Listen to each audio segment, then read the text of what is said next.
Welcome to the Belfry of Vendée. In our weekly editorial, we will talk about France and the gateway to darkness.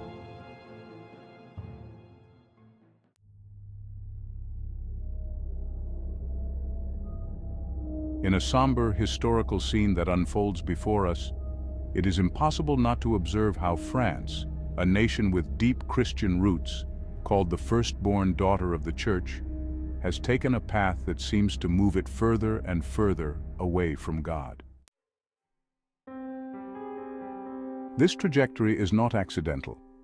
It is a process that has been precipitated since the French Revolution as the mother that engendered modernism, Freemasonry, rationalism, and other anti-religious forces. The French Revolution of 1789, the eldest daughter of the Enlightenment, marked a turning point. Under the pretext of liberty, equality, and fraternity, acts of persecution were perpetrated against the Catholic Church and its faithful. The clergy were executed, churches looted, and religious symbols desecrated. Almost 500,000 Catholics were killed in the war in the Vendée, marking a dark period that was the prelude to an aggressive secularism that has extended to this day with different masks. These movements attempted to reinterpret the doctrines of religion in the light of modern reason, eroding the basis of faith and promoting a worldview in which God was relegated to the background.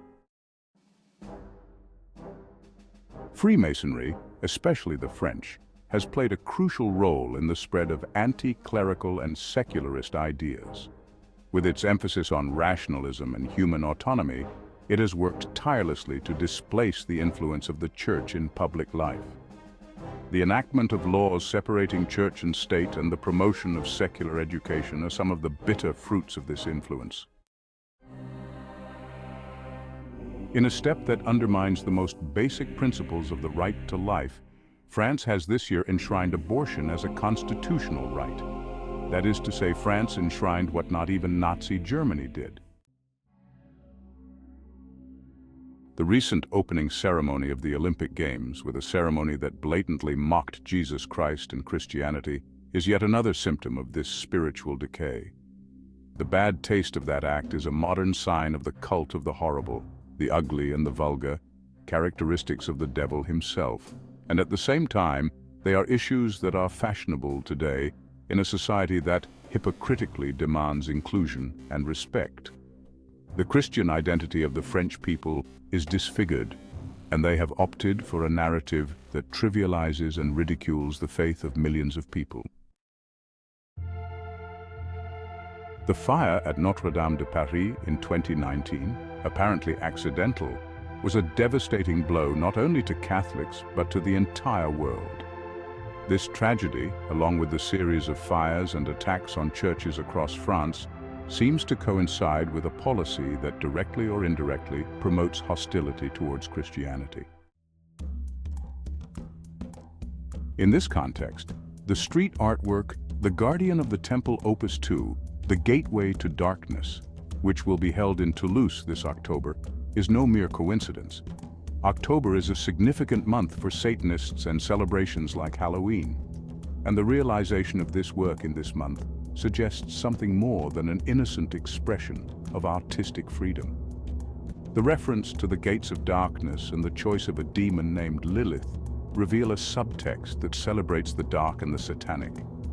Lilith is a demonic figure considered by Satanists to be Adam's first wife who rebelled against God, becoming a symbol of disobedience and darkness. Conclusion. Is France a spiritually failed state?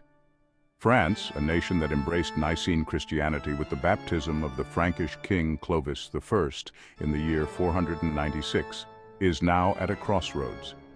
Its persistent struggle against Christian values and its open adoption of anti-religious policies and symbolism have led it to an unprecedented social crisis.